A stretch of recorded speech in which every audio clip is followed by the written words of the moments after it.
All right. Hello. Hello. Kathy says we're live. That means we're live. So welcome, everybody. It is Friday, the 12th of August, 2029. And I will be your host for today's English class thing. We're going to be talking about a lot of different things. So I hope you're ready for that. I hope you have questions. I'll be answering questions as we go along. So if you have questions about pronunciation, culture, idioms, grammar, whatever, let me know. Also, we'll be talking about, I want to share an experience I had last weekend. I want to look at a very interesting English learning live stream that I suspect may have something to do with me, but I could be wrong. I want to look at I want to do some Reddit questions, as we usually do, and we'll talk about, hopefully, we will get to a news story, so that should be interesting. One hopes. One can only hope. And I want to try again the video game. We tried on Wednesday, and I was having an audio issue. It wasn't the stupid Steam store. The stupid Steam store. Steam wouldn't play the audio on my computer for whatever reason, but I think I've got it sorted now, so we'll give that a try. And I do have another app I actually want to look at. So a lot of things to talk about for sure. And again, questions, welcome. Hey, we got some people joining. Snazzy's here. A couple other people are here already, very fast. Now, you may have caught the title. I'll talk more about it later, but let me just give you the basics, okay? I have seen that people are enjoying the one-to-one lessons. Not everyone, of course. You can't please everybody, but you can try. No, you can't try. Why try? Well, anyway, the one-to-one lessons I want to do more of in the future. So, listen carefully. If you would like to take a free, or maybe more than one, take free one-to-one lessons with me, then there is a form at the top in the links in the description. You can submit that, and I will look through all of them carefully. I would like to give everybody a chance. Depends on how many submissions there are. We did some submissions before, but I realized I made one key mistake. It was just email. So make sure if you have, for example, WhatsApp, you put your number there so that I can actually reach out to you, right? I'm also asking you, if you want to do it, to submit a short video. Now, the reason for that is I just want to make sure that you're serious. Basically, I want to make sure that you're actually serious. There were forms before, and I went through a couple, and then the people that I reached out to said, actually, I'm afraid to do it live, right? So kind of a waste of everybody's time. So if you want to take free one-to-one live lessons with me, you have to be willing to do it live, and you have to submit a short video. Just talk about why you want to do the live classes, or what you want to talk about. I don't really care. Just talk a little bit, okay? And we'll go from there. So I want to do more of them, but I wanted to find a good way to do it. I'll talk again about it later, but the form is in the description. So go ahead and submit that if you're serious, because I will reach out to you, okay? Unless there are like a billion submissions, but I doubt it. I do enjoy doing them. Why is it free, you ask? Because everybody's getting something out of it. I would like to do this as a form of content, right? So that's what I want. And normally, if you take a lesson with an English teacher, professional English teacher, one-on-one, who knows what they're doing, you will probably pay $80 to $100 an hour. more, maybe. Depends. It really depends. So that's an $80 to $100, maybe more value. And the price you pay is being out there online, which I think is cool, right? Why not? No one's judging you. Nobody cares. People like to. I think it's interesting for others to then put themselves in your place as the student and kind of learn vicariously, right? All right. Well, what shall we do right at the start? I know.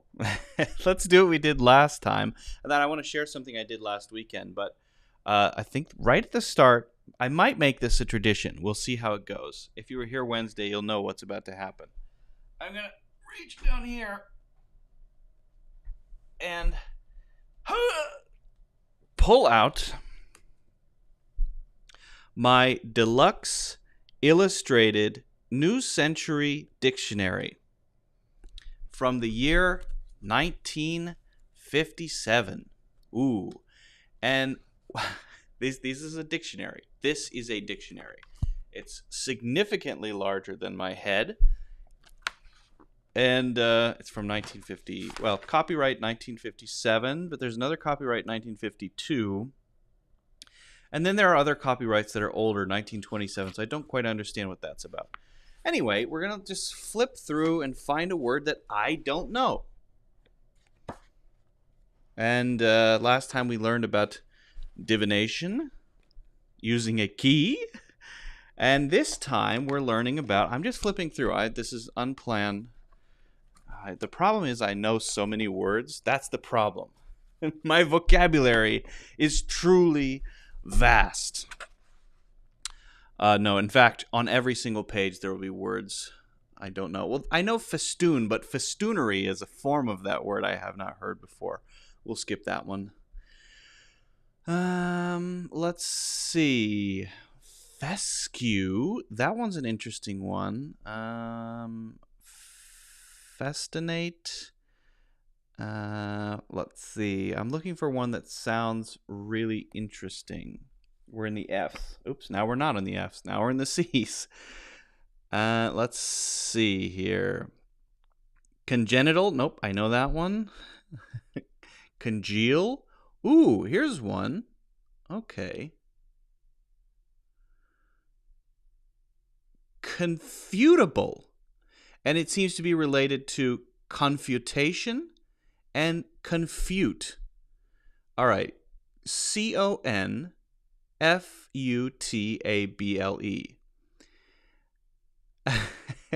And the definition is capable of being confuted. All right. That doesn't really help us if we don't know what confute means. So we must go down 2 entries to... Oh, my hand is getting tired. This thing weighs 20 pounds. Confute. All right. All right. Check. Put down. Confute. They're giving the definition, the word in the definition. Okay. To prove to be wrong, convict of error by argument or proof. Also, to prove an argument. To be false or defective. Disprove. To confound or bring to naught. Confuter. And then there's confutation, which is the act of confuting. Of course it is. Of course it is. Also that which confutes. So I've got CONFUTE as the main word, as the verb form, which means to prove to be wrong. Now, this would probably then be related to the word refute. To refute an argument is to sort of go against it or disagree with it. Now, once you've actually done that, maybe you have proven them to be wrong or convicted them of an error by argument or proof. I have confuted your claim that you know all of the words in the English dictionary because you found one you didn't know. So, your claim that you know all of them has been confuted. Could I say that? Confutable, capable of being confuted. You're quite confutable, I would say, given this. You are a jelly brain, and you're easily confuted, in my opinion. And that is my confutation of your confutability. Interesting. Cool, I like it. However, I wouldn't say, where shall I put this? I wouldn't say that you want to use that, right, all the time, or ever. Because I don't know it, right? So if let's say I'm just a normal person with a normal vocabulary and I don't know it, and I've been around English my entire life and I've never heard anybody say it in my entire life, well, I mean, do you need to know it? No, it's just interesting. It's just interesting. I like to explore. Anyway, confute. There we go. Hello, everyone. YMYR, Maya, hello. Abdul Malik is here. Thank you very much. And Karina is here. Welcome. My hand is very tired now from holding that gigantic dictionary. Do I know Chinese? Gang Huang, yeah, a bit. Yeah, sure. My wife is Chinese. And we communicate in Chinese around the house quite often. Aleda is here. Hey, welcome. Awesome. Oscar, good. All right, well, I'm recovering from holding that dictionary with a quick sip. Moon, hello, welcome. Again, I will make a quick announcement before we get started. Okay? Several announcements. It's announcement time. Are you ready? So we do these live lessons every Wednesday and Friday around noon Eastern Standard Time. That's GMT 5, maybe. And I want to start doing, it's something we experimented with a couple times before. Aleda's here. She did one of those. I want to start doing one-to-one English lessons on stream. Not as the whole stream, but just as part of the lesson, maybe the first 30, 40 minutes, right? So, while I may eventually settle on a few people, I would like to give many different people a chance to learn with me for free. So, click on the first link in the description and submit that form. I will check them carefully. The best way for me to reach out to you, I think, should be WhatsApp, because I think around the world, that is what most people have, right? I use WeChat a lot, but that's only I don't use it that much anymore. I used to.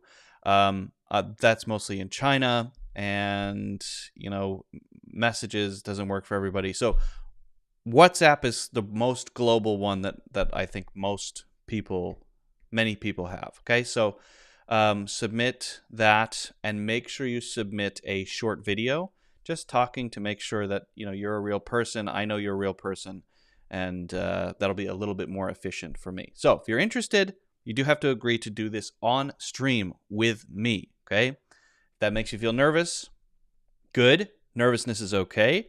If that terrifies you, it's okay. Don't do it. It's fine. I'm not forcing anybody to do anything. Okay, so that's in the first form in the description. And then, let's see, what else are we doing? There, yes. So if you're interested in doing my courses, I currently have on the website 14 complete courses. I believe it's over 50 hours of content. And that's not, the casual style. That's focused Blackboard, still I think fun and interesting, but focused Blackboard style classes, lessons, not one-to-one, but you can learn in your own time. I think very good deal. We're doing 30% off on the yearly membership. Okay, so check that out as well. Yearly membership, 30% off. That is the second link in the description. Finally, last announcement, not really an announcement, just sort of a hey, heads up. You can get my 1-hour Natural English Conversations course for free, and if you sign up on the website, you can get that without paying anything. All right. Brian says, how much time will the form be available? That depends. I'm going to leave it up for a while. So, this first come, first serve, really. It depends on how many people submit. I don't know the percentage of the population who's interested in this. The ones that we did before with Tika and Aleda, that was sort of, I was just testing it out to see. I thought went really well. I think they both did a fantastic job, very brave, and I thought it was a great experience. I think it's a lot of fun personally, and I think they think the same thing. I could be wrong, but yeah, we'll see how it goes. I don't know. It's kind of a new thing. I like to just do different things.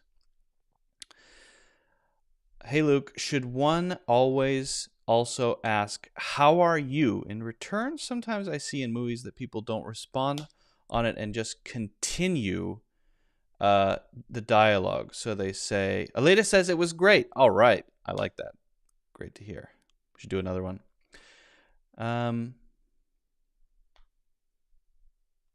Brian says, is there some specific thing you want in the application video? Not really. I'm not looking for great English or anything. I'm just looking for, just tell me why you want to do it, or what you want to learn, or what you think your English issues are. You know, nothing too serious. I just want to see that you're a normal human being. That you're not a reptilian or a complete lunatic. Just a basic human vibe check, really. And if you don't speak any English, then you don't understand what I'm saying now. So how can you submit it?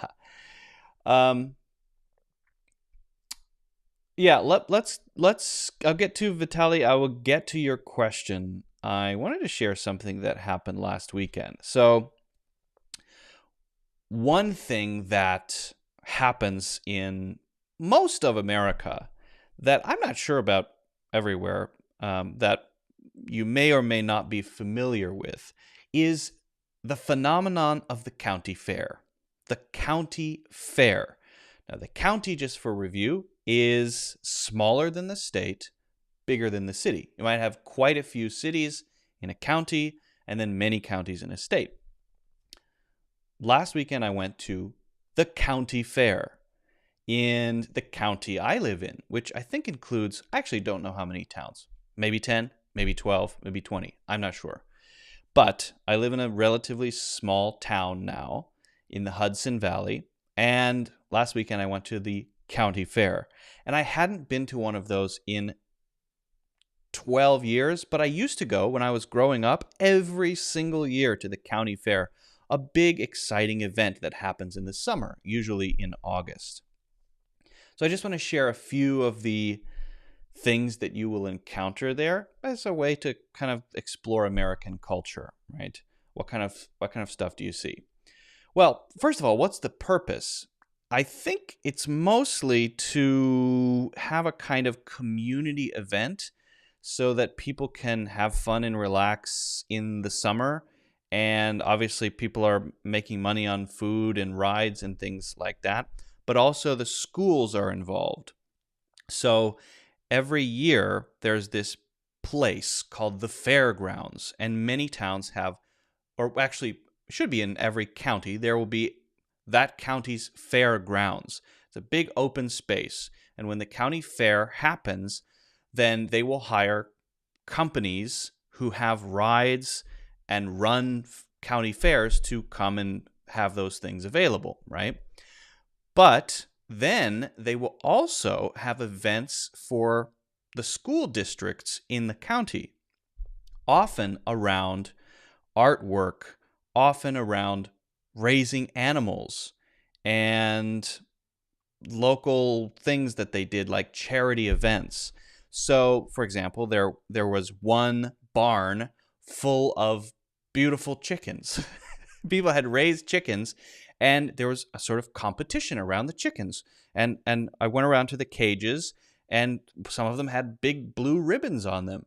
And that is the prize-winning chicken, the most beautiful chicken that you've ever seen, right? They won based on, I don't even know. Maybe they do tricks, or maybe they just have beautiful feathers. I'm not sure. The grand prize that I saw was on the cage of a turkey. It was the most beautiful turkey I've ever seen. It was a white turkey, and it was just cool and beautiful, and it was wearing sunglasses. As very cool. But they have the same thing for cows and sheep and goats and rabbits. And that's a sort of way to get the community involved and kind of bring the towns together. But there's other fun stuff to do at the fair. Most people don't go to see that sort of thing, although that is part of it. Horse riding and competitions riding horses, that's part of it. Again, as a way for the community to sort of, the towns to sort of come together and participate in something, share something in common. But I think most people go for the rides and the food and maybe the entertainment. So there are, as I said, companies that come in that have rides and they run those rides and people can ride on the rides. And that's the first time I had ridden on a county fair ride in over 10 years. It was fun, but there is a slight concern that it's not super safe. But it was still fun. We did bumper cars. We did bumper cars, cars that bump together. We did a big swing ride. That was pretty cool. The rides are a little sketchy, but it was fun. The day that we went last weekend, we went with my wife and I went with a couple of friends. It was insanely hot, unbelievably hot. So we didn't actually stay that long because it was just so hot. But it was cool to go on the rides.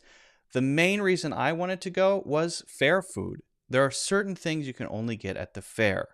That would be something like corn dogs. A corn dog is a hot dog with batter around it, dipped in ketchup. Extremely unhealthy, but it's something you associate with the fair. Onion rings, cotton candy, kettle corn, this sort of thing. And the thing that all of them have in common at the fair is that they are insanely expensive. I bought a lemonade with my credit card. I wasn't even thinking about it.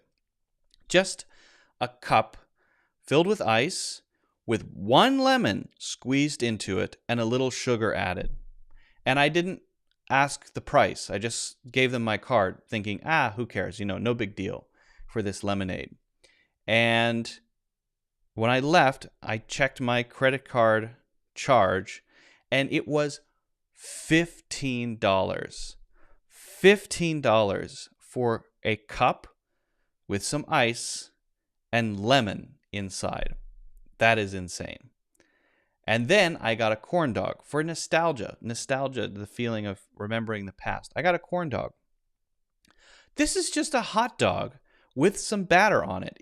There's nothing special about a corn dog. There's nothing particularly expensive about a corn dog. Here, this is what it looks like. This is a corn dog. All right. Now, how much do you think that cost? That was, if I remember correctly, like $9 for one. And you can buy a whole package of hot dogs in the supermarket for less than that. So it's crazy. Onion rings. Onion rings look like this.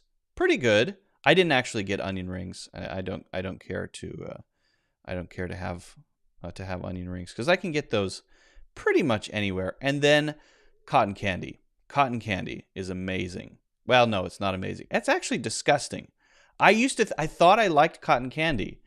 I always thought I really like cotton candy, and then I had some. And it's horrible. There's nothing good about it. But one thing that actually is good at the county fair, I would say, is kettle corn. Kettle corn is popcorn, but it's a little bit sweet, and they cook it in a little bit of caramel or something like that. It's really good. Kettle corn is actually amazing. That's the one thing that I got at the fair that I really enjoyed. And I don't think that one was particularly expensive. Now, just to give you finally a sense of what it feels like at a carnival, I did find a video of one not in the town where I live, but nearby. So I'm gonna quickly show that. So this is what a county fair looks like. Now, this I would say is not what it looked like when I was there. This is more empty. This may be on the last day or something like that. I mean, this looks kind of sad, doesn't it? It is not many people walking around. When I was there, it was pretty crowded. There were a lot of people there. A lot of people. All right, everyone. Here we are with another tour. County Fair. So we've got those are some of the rides. We've got funnel cakes. That's another classic. Erie County Fair in Slightly Hamburg, New sketchy York. looking rides. Slightly potentially dangerous. People selling stuff. The Larson Loop. When you've broken every record Okay. and your reputation precedes you, Ring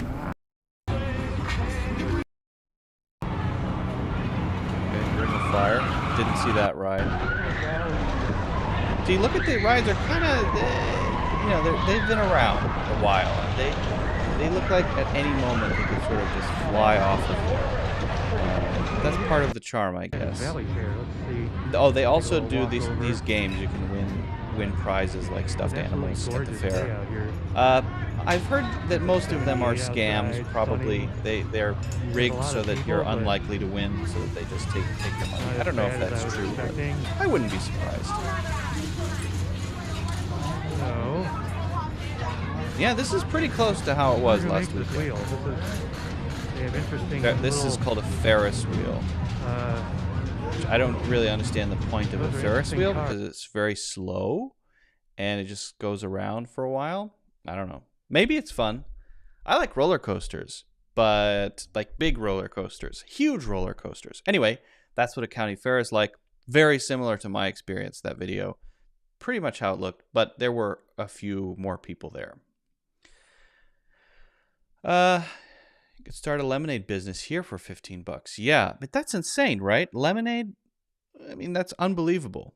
Oh, the other thing that was crazy is if you go to so for most things you can use a credit card. Anywhere you go, you can use a credit card. I usually buy things with a credit card because of points. And sometimes, though, you need to get cash. In some rare circumstances, you need cash. So you go to an ATM and you get some cash.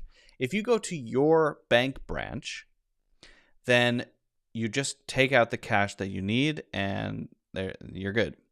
No fee. But if you go to a different branch or just one of those ATMs that are kind of out there, you have to pay a fee. Usually the fee is it's usually about $2, sometimes $3, right? So you're just paying money to get the cash. I think that's reasonable. At the fair, I had to get cash for some reason. I don't remember why. Oh, because I wanted to buy, it was a milkshake, a special kind of milkshake that's kind of famous there. But they were only accepting cash because it was a local community thing. And so I went to the ATM and the fee in the ATM was $5. $5 that you're paying just to get cash, which is the highest I've ever seen in mine. That's more expensive than going to an international ATM with the conversion rate. That's pretty crazy. Okay. Who cares about safety, says Amar. You just get some scars to show off. Yeah, unless you die. Unless you die. County fairs are a lot of fun, I hear. Yeah, I used to think so. I think what I've come to believe now is that county fairs are fun for kids. They're not fun for adults. At least I went for nostalgia, right? Because I remember it as a kid growing up, and I hadn't been in many, many years, so I thought I would go back.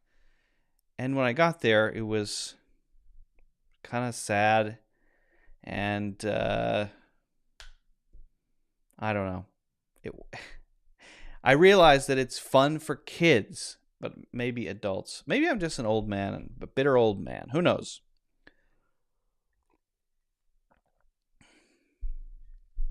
Who knows?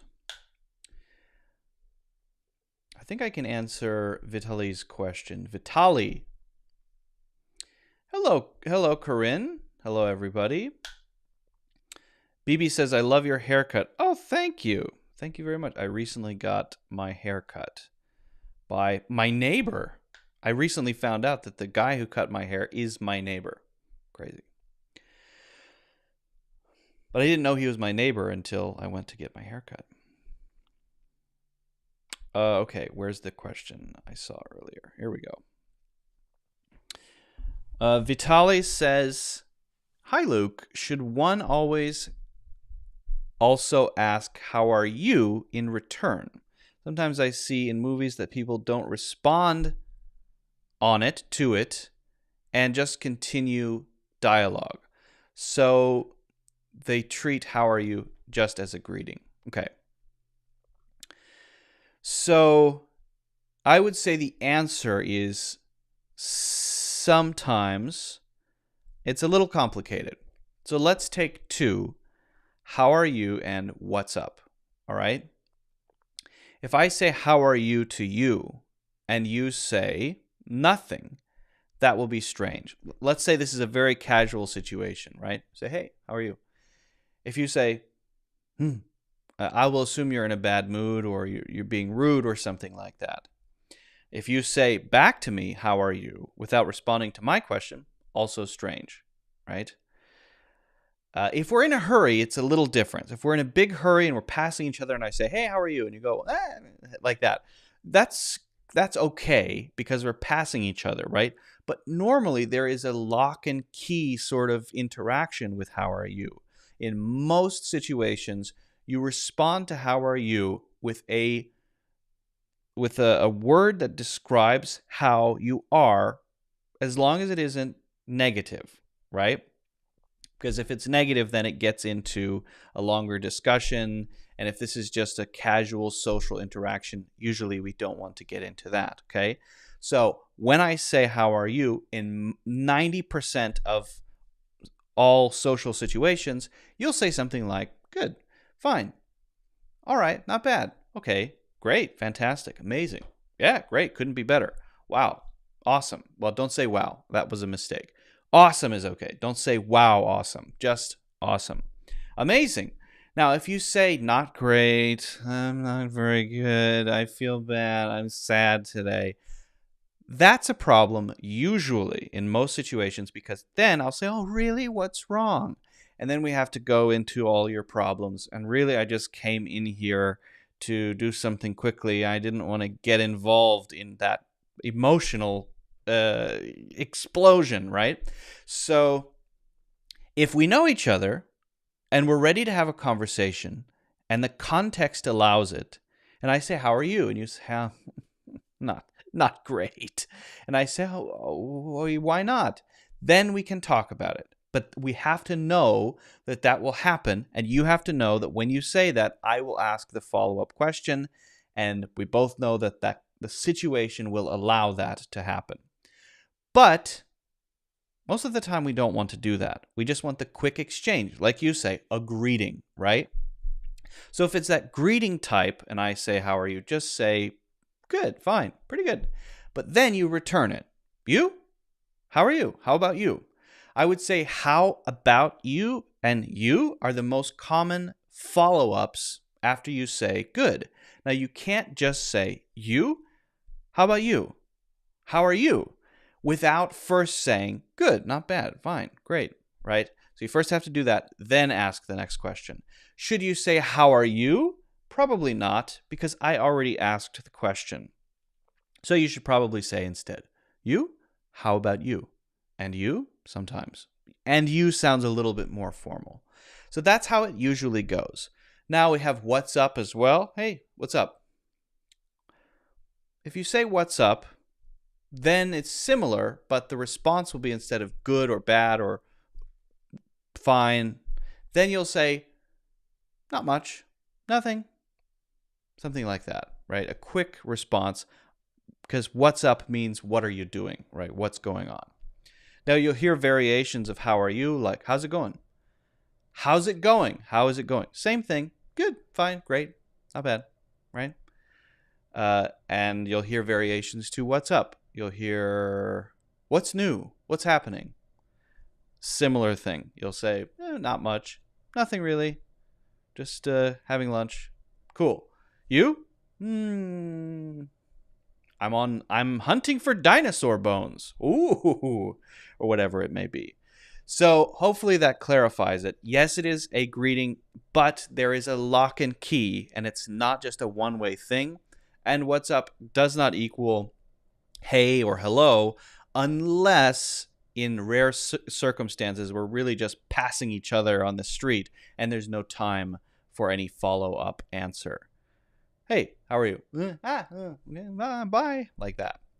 That's not as common as the other one. So hopefully that clarifies things, Vitaly.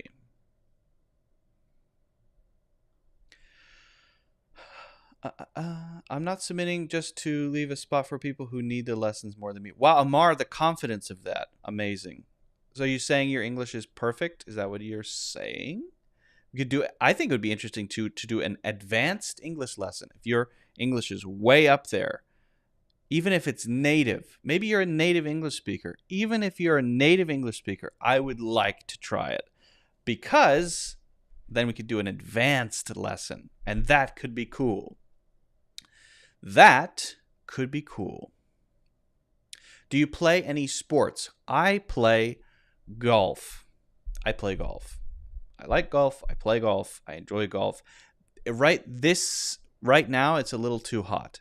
So I have paused my golfing for a while because even if you get up at 6:30 in the morning, by the time the sun comes up at 9 a.m., you're still out there. It is so unbelievably hot that it's unpleasant. It's uncomfortable. I don't like it. So I'll probably start golfing in mid-September again.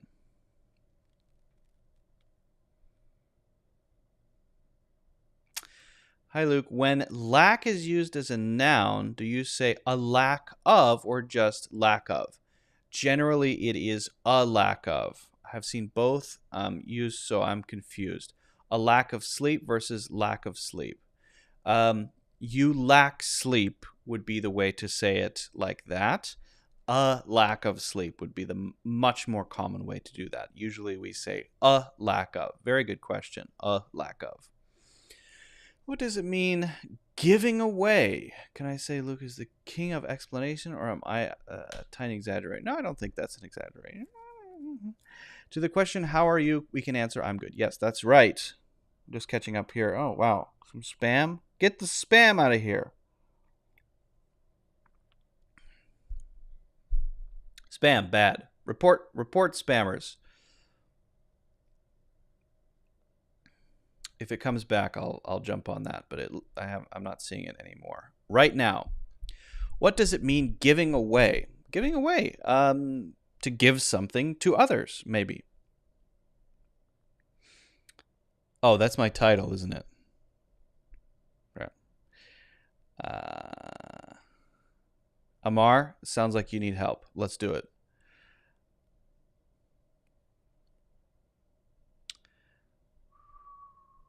Where do I teach, Luke? What do you mean? BB says, where do you teach, Luke? I'm here. Right here. Right here, right now. I make courses. You can check those out. This is what I do. To be clear, this is what I do for a living.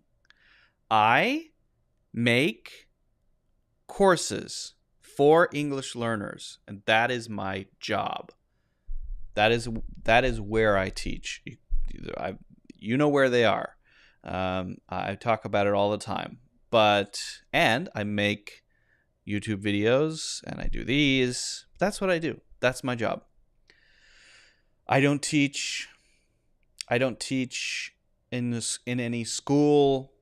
I've done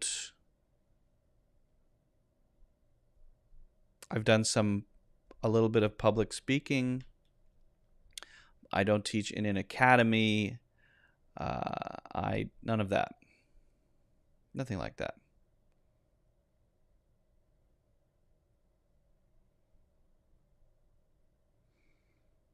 What does it mean? Got it. Corinne says, got it. What does it mean?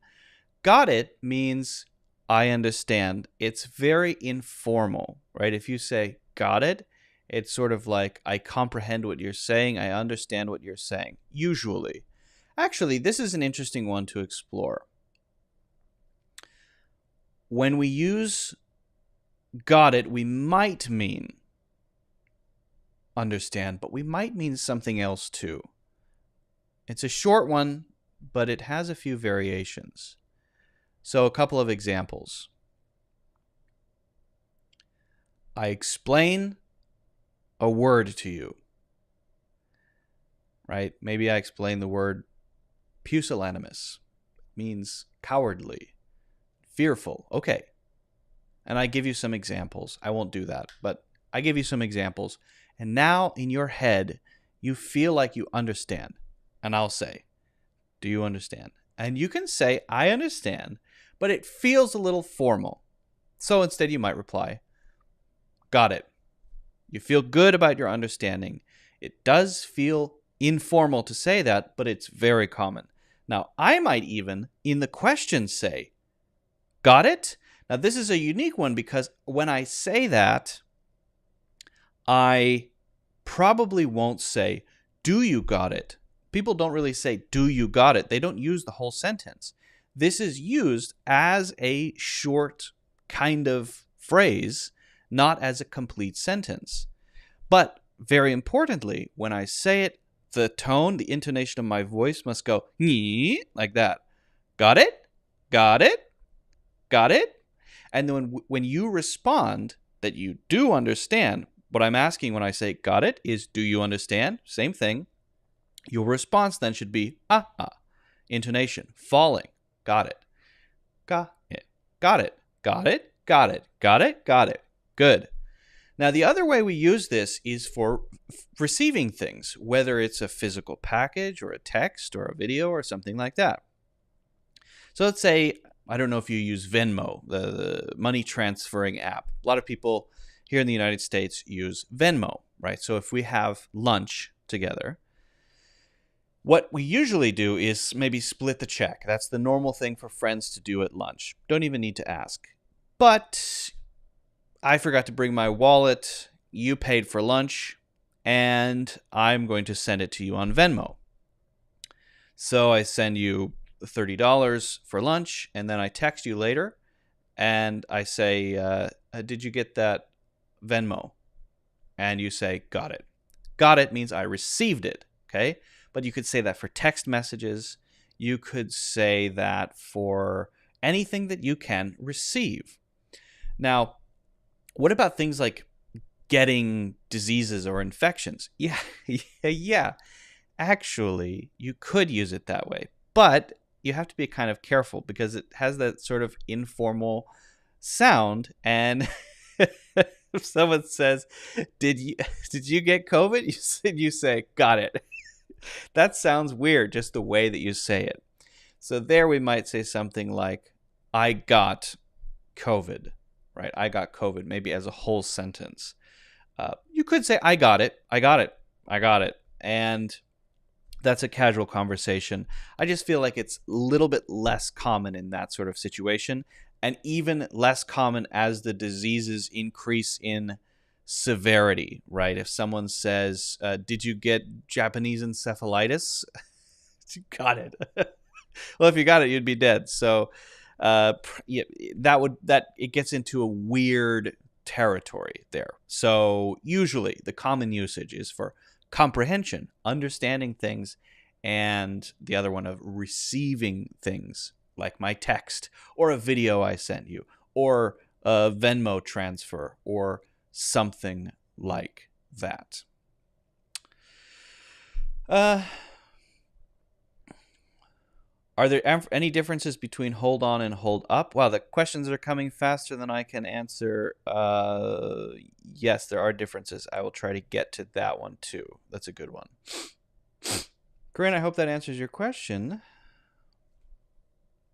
What about over? What does it mean? Should I use the word? I'm not going to go into over because you're asking me about a word that can be used in a billion different ways. It's like asking me, tell me everything in your brain, right?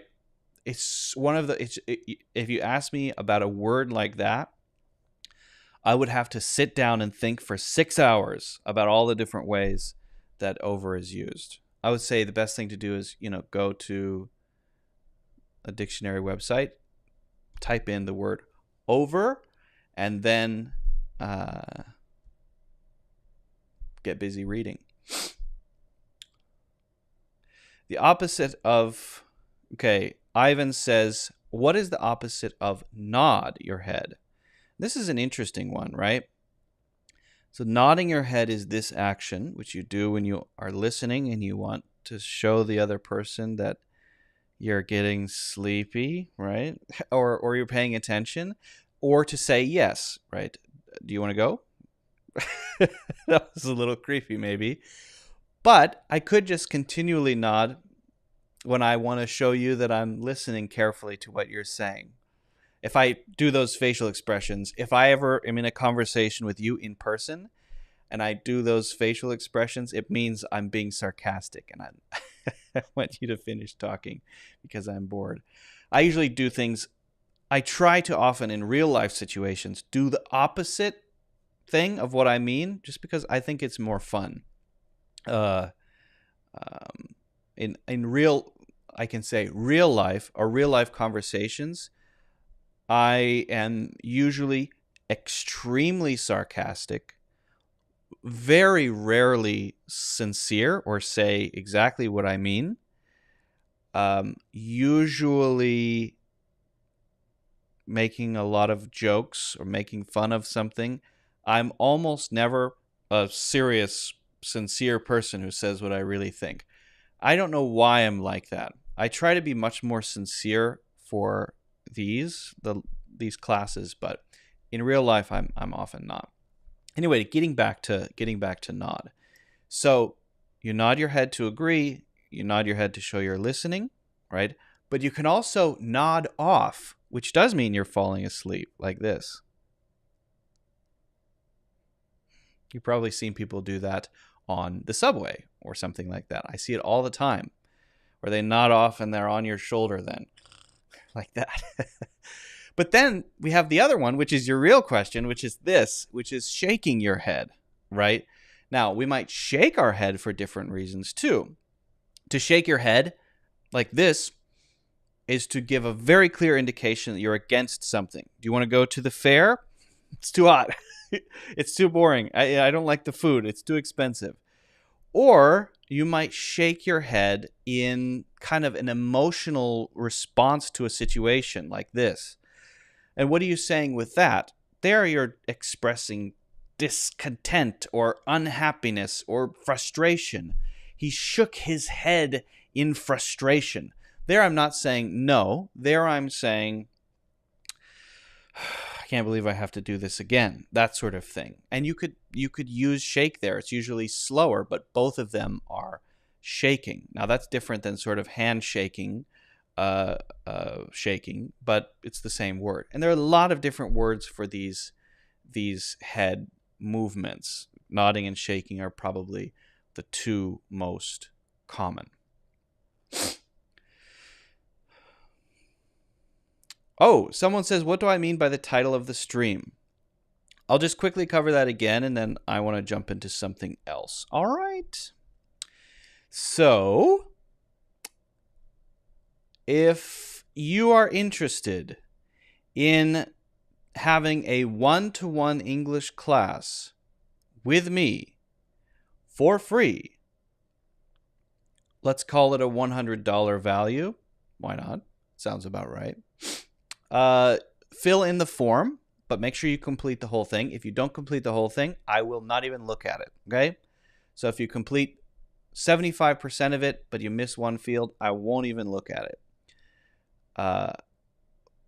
The reason I want to do that is because I was just testing out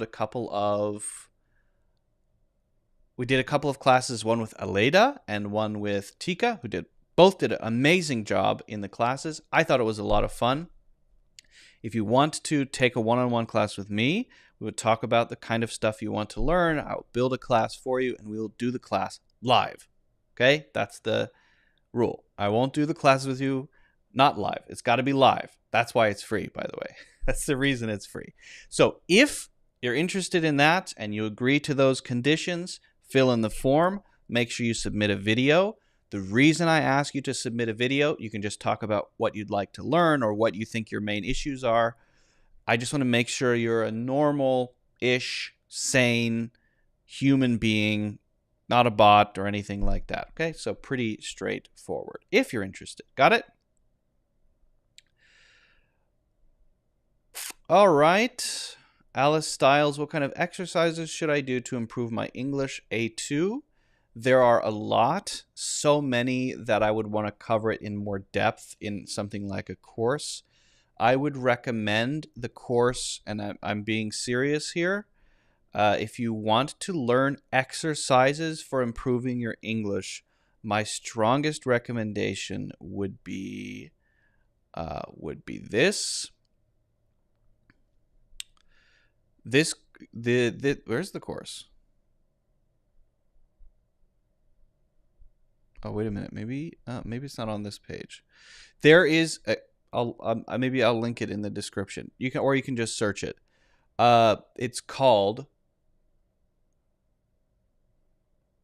What's it called? It's called Learn English Fast. That is what it is called. This course is also good. Build Your English Brain. This would be a good one to take. But also the course Learn English Fast. That one, you can get a bunch of exercises to improve. It's 7.5, I think, 7.5, 8 hours of lessons. So that would be the one to check out. Learn English Fast is what it is called. Okay. Excuse me. Sorry.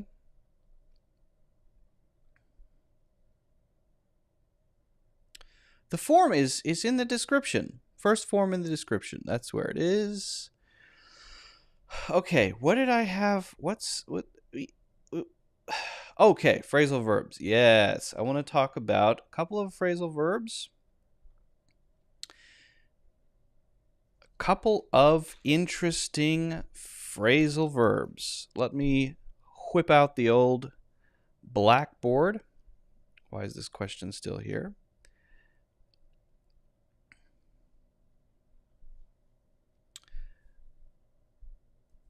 All right.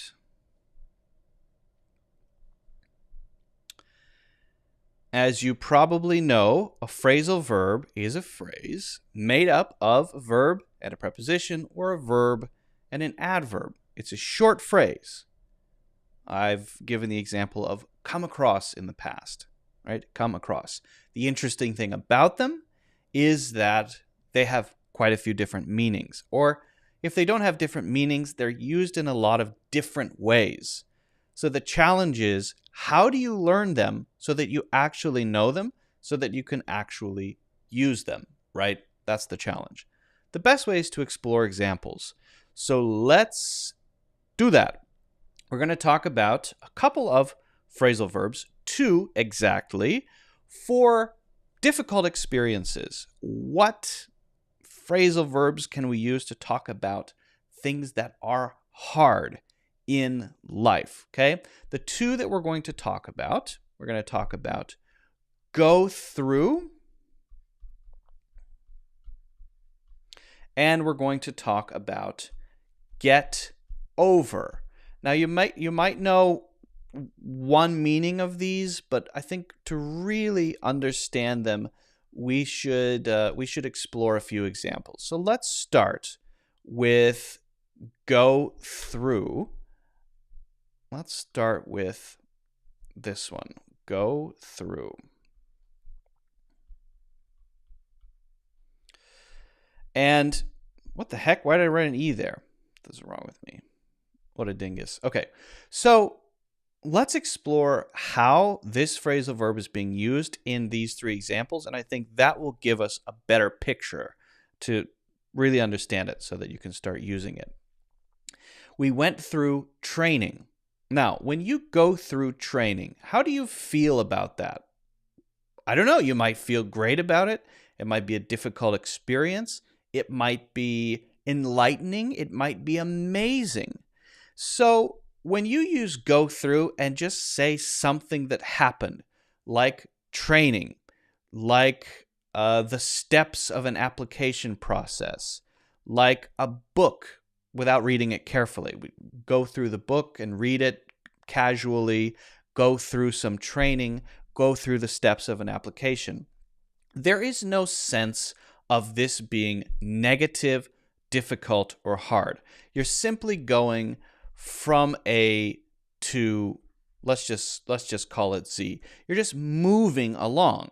That's all it is, to go through it. And you can think of it in the physical sense of going through the forest, right? Or go through the park. If this is a park from the top and you enter here and you walk like this and then you exit the park, what did you do? You went through the park. I'm going to go through the park. I'll meet you on 42nd Street. I'll get there a little sooner because I'm going through the park. Well, kind of same thing there. There's no positive or negative, right? However, if we use it like this, then there's a slightly different connotation. And I think you'll get what I mean if we look at the examples. I've been through a lot of things. Now, what does this tell you? Well, isn't it the same as this, going through training? But why would I say it? I'm talking about experience here. I'm talking about experience. And the suggestion here is that because I've been through a lot of things, because I have a lot of experience, I've learned things. Now, this could be also positive, but very often it's used to suggest, it doesn't say it exactly, but to suggest pain, suffering, unexpected things, difficulties in general. Usually when we say, I've been through a lot of things, this suggests hardship and difficulty. That is the connotation of this one. What's wrong with me? This is, just imagine this is, I'm going to start over. C-O-N-N-O-T. Okay. The connotation is that it's difficulty, not just easy stuff. If you say, I've been through a lot of things. Oh yeah? What?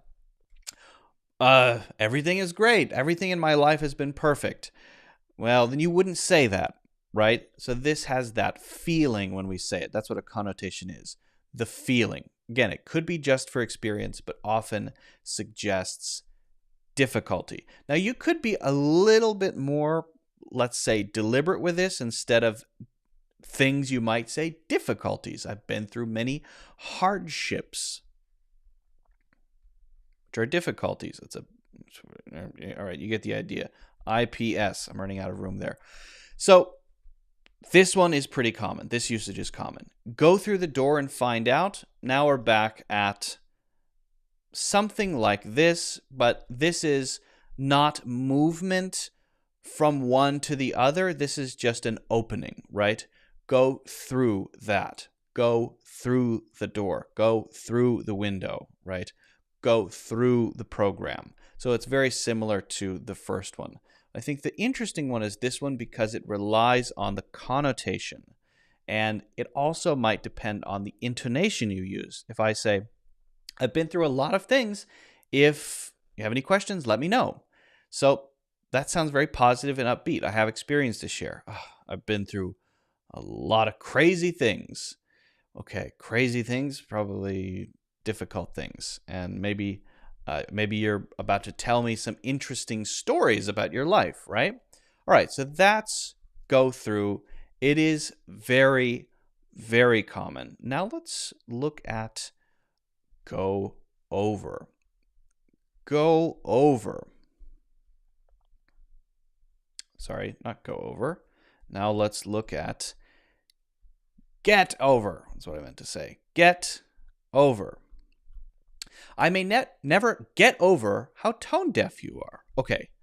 Now, the meaning you might know to get over something is to recover from some traumatic experience. You have some kind of trauma. Okay? Trauma could be just a regular old difficulty. Often we talk about things like a breakup. Girlfriend breaks up with her boyfriend. Boyfriend breaks up with his girlfriend, right? And the other person is left in a state of despair, of sadness, disbelief, right? Well, there you might say, eventually you'll get over it. The good news is, and we could use the last one, you'll get over it. That's the meaning that you might be familiar with. I want to explore that meaning in a second. But first, let's explore this one because it's a bit different. I may never get over how tone deaf you are. Tone deaf means you're bad at singing. When you sing, it sounds like like that, right? You can't stay in key. You don't know how to match your voice to the correct sound to make a beautiful noise, right? So what do I mean when I say this? Is this a traumatic thing? I could mean it that way, kind of playfully, like it's so traumatic for me that you're tone deaf that I'll never recover. But probably what you mean here, the most common sense of this one is a continuous disbelief.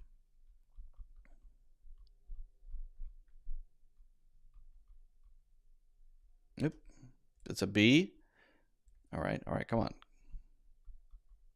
So a continuous disbelief means I can't get used to this, right? If you get over something, what does it mean? Well, there is a thing here. This is a thing, a fence, right? And we go over the fence. And so we started at this low point, and then we went over, and then we came down to this low point. So everything's fine, and then your girlfriend breaks up with you, and you're very sad and in despair, and then eventually it fades away, and you move on in your life, and you get over it. Now you're back at being fine, right? So we can understand that usage, that meaning. But we can also understand this one that way, is I can't adjust myself to this reality. It's not like I realized that you were tone deaf and then everything went back to normal and now I accept it. It's so crazy to me all the time. Every time I hear you try to sing, it's just unbelievable to me how tone deaf you are. I never adjust to that reality. It's like hearing you for the first time every time. Whenever you start singing and it sounds like, I just can't believe it. You're the most tone deaf person I've ever met. Now, it's not very nice, but that's how it's being used.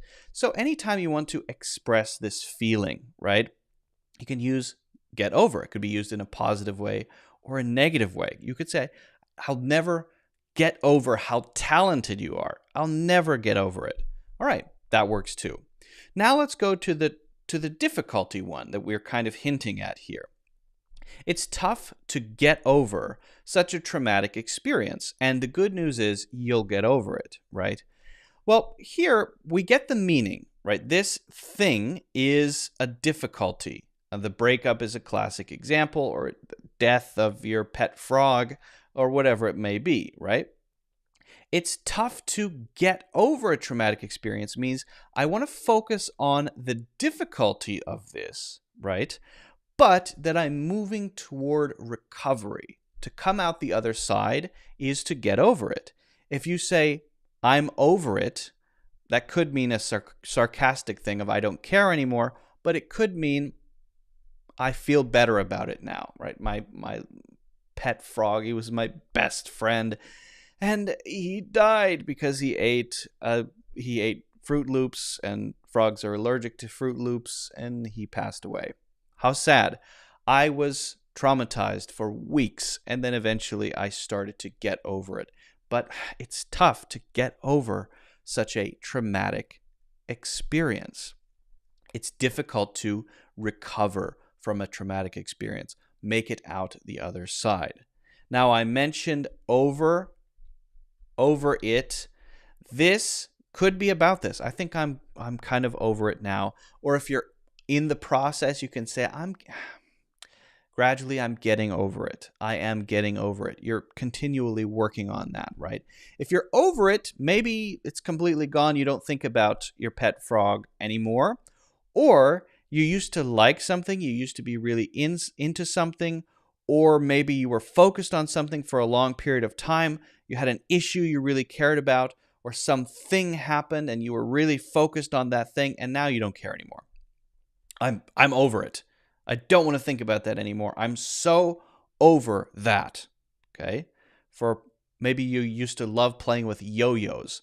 I'm over yo-yos now. Yo-yos were your favorite thing. I'm over it. I'm over yo-yo. I bought you a new yo-yo. I don't want it. I'm over yo-yos. That was the old me. Or maybe an issue you really cared about, right?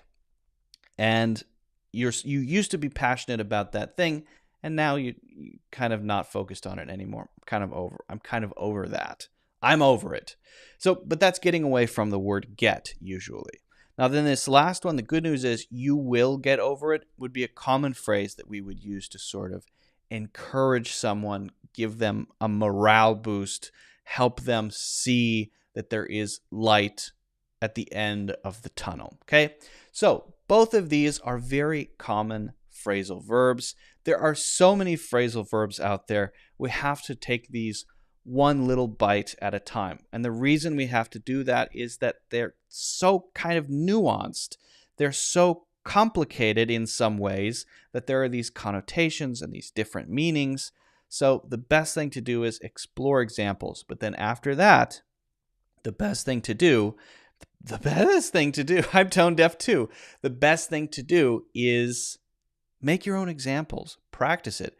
Only if you put it into practice can you really start to use the things that you learn naturally in your daily life. It's one thing to have input that has to go along with output. So practice these and let me know if you have any questions. All right. I'm over my silliness. I'm not over it.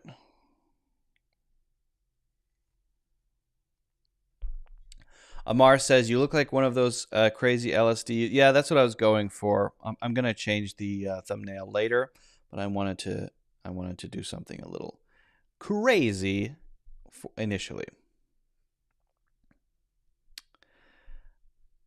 Okay, let me take a short break to, that's not a vape pen, it's just a pen. Okay. To ban this person. Ooh, I love banning. I love banning people. It's so nice. It's so fun. Okay, so give me a few minutes. A couple of minutes. 1 or 2 minutes. All right.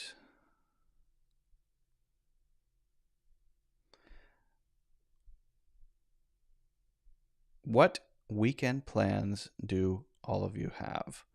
Tomorrow, I'm going to go to Manhattan because I have a book club to attend. I have a book club that I go to not every single week, but I'm trying to go every week. I enjoy going. I really like reading and discussing what I read. That book club is in New York City. And then I think I'm going to get some brunch with my wife. I almost said the shroom. My wife's name is Mushroom, so I sometimes accidentally just call her the shroom. If I ever say anything that you don't understand, let me know. If I ever say the shroom, that's who I'm talking about. Okay. Report. Good. Good. Okay, and then... All right, we're good. Thanks for your patience, everybody. Mr. Yam is here. Welcome. Mar says, I'm sick as hell, so I'm staying home. All right. Shabazz, lots of love from India. Hello, Shabazz, and welcome from India. I appreciate you joining, of course. All right. Did I miss any really good questions? I might have. So let me review the chat here. Hold on and hold up. That's a pretty good one. Yeah, I like that one. Relax, Luke. All right. I will. I will and I am.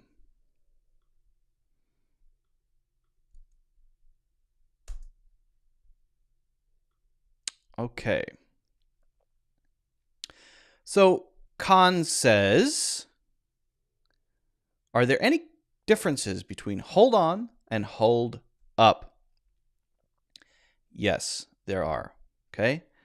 Now, hold on and hold up are similar because they're about waiting or pausing, right?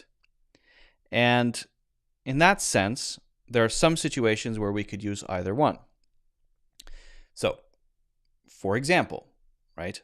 You're speaking and I say, hold on, because I want to write something down, a note. Or, hold up, let me write a note. Okay, continue. All right, I've paused you. There, I think hold on is probably more common. But then we get into some interesting differences. If I say, hold up, probably I'm shocked by something. I think that's the most common way to use it. I'm in slight disbelief that you just said that. I say, hold up. Did you just say? And that would be a common reaction to something that I didn't expect to hear, right? You could use hold on there, hold on. But it has less impact than hold up, okay? Now, hold on might be more closely related to the taking notes thing, to ask you to repeat yourself. Hold on. Could you say that again? Hold on. Could you say that again? Now, what about when we want to ask others to wait? There, hold on is correct. Now, if it's on the phone and you're a professional person, you might say instead, please hold. But if you're talking to a person and you need to go do something for a second, then you'll say, hold on. So someone is waiting for you and you say, hold on, let me take care of this person's issue first. You wouldn't say hold up in that situation. That is hold on. Okay, so the most common expression, perhaps one of the most common expressions to ask others to wait in person is hold on. Because I'll also be in this sort of situation. Somebody asks me a question, but I have something else I want to do first. Hold on, I will answer your question, but first let me talk about this, okay? There I would not say hold up. What about if it's a physical situation where you're running very quickly and I can't catch up? They would say, hold up, right? I'm coming. I'm trying to go as fast as I can. I'm going, but I'm a little slower than you. Or, hold up, I need to use the restroom, and then we can go, okay? That would be okay. That would be a way to say, please stop walking, wait here, and I will be right back, okay? But that would probably not be for hold on. Hold on is when we're in a situation and we want another person to wait while we address another person, usually. Or maybe we have a task to do, okay? It gets complicated. The best thing would be to try to make your own examples, but listen out for where you're hearing hold up and hold on in movies and TV shows. Go to a dictionary where you can get idioms and phrases so that you can read lots of examples and you'll get a sense for the differences and how to use them correctly. Generally speaking, they have the same basic meaning, but they're used in slightly different ways sometimes. Okay. 1 second. Hold on. I'm just going to adjust my thermostat.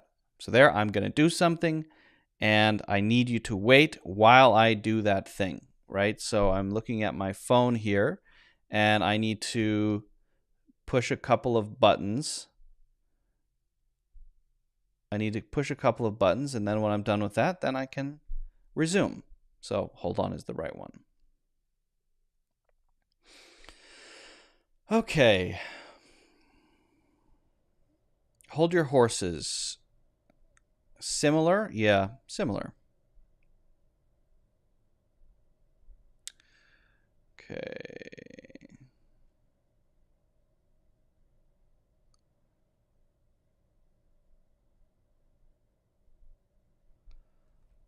Good to have you, Alicia. Good to have you. I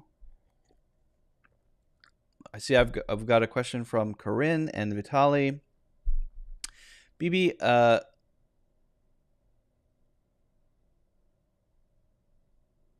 did I miss your question? You said answer my question, please. I perhaps missed it. You've got a lot of comments above, a lot of questions above, so just add it again. That would be much appreciated. Why are you so sever? I don't know what you mean by that. Hold your horses. Why not? Why horses, not pigs? I don't know. I wonder if anybody knows. Probably because horses were used to transport carriages and not pigs, right? So I would imagine, I'm just guessing because most people don't know where idioms come from. And you can't say, well, I'm just going to change it. No, an idiom, it has to be exactly as it is, right? You say, there's an idiom, have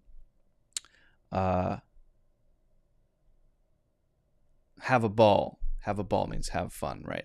I'm going to change it to apple, have an apple. That doesn't mean that anymore. For an idiom or a phrase, it has to be exactly that. Is it useful to know why? I don't think so. Personally, just learn it like a word, right? Just learn it. I don't think it's particularly useful to know the reason. Having said that, I would say hold your horses makes more sense to me, probably because back in the day, we transported things by horse all the time. Carriages, many people riding horses together,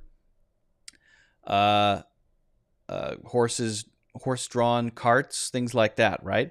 So if we want someone to stop, we say, hey, hold your horses. Hold your horses. Literally stop your horses right now. You're driving a cart and you have a whip with a horse. Stop your horse. Oh, whoa, horse. Okay. Well, how often do we use pigs for transportation? We wouldn't have had that many situations to use pigs. We eat pigs. We have pigs as, we eat pigs, pretty much. Okay, so doesn't make sense to say hold your pigs. Why would we say that?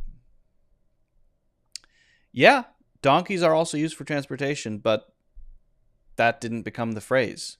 At some point, you can just say, yeah, well, that's not what the phrase is. It could have become hold your donkeys. That's true, but it didn't, and so it's not. Pretty simple.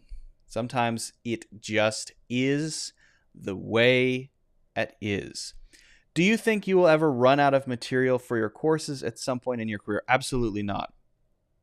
The more I do what I do, the more I find that there is more than I could ever imagine to talk about. I feel like I'm just biting off little pieces of a gigantic universe of possible things to talk about. And the more I do, the bigger it gets. It's pretty crazy. So no, absolutely not. I don't think it's possible. If anyone ever says that they've run out of stuff to talk about, I think they've just lost their imagination. Okay, camels are used for transportation as well. This line of thinking is getting a little dull for me. So yeah, that's true. I can't deny it. Camels are used, but that's not the phrase. Okay.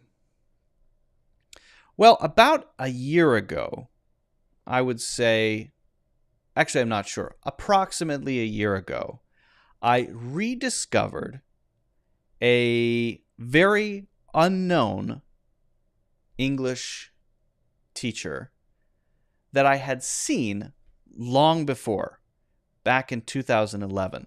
A kind of creepy video about a man digging a hole. And some English phrases came out of that. Anyway, you can watch that video if you like.